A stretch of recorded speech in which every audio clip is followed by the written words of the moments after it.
Tinjau kesiapan Paskibraka jelang HUT ke-79 RI, Sekda Maluku Tengah berpesan agar bisa tampil dengan baik.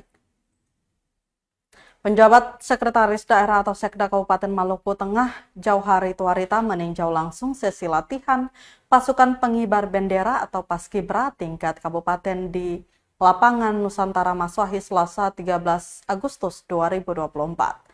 Sekda mengatakan anggota Paskibra adalah putra-putri terbaik yang dipilih mewakili masing-masing kecamatan sehingga harus pula menunjukkan penampilan terbaik kepada daerah dan bangsa.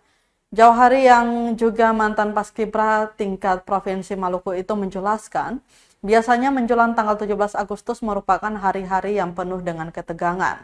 Menutup imbauannya itu, sekali lagi Sekda mengingatkan bahwa momentum menjadi anggota Paskibra adalah momentum sekali seumur hidup.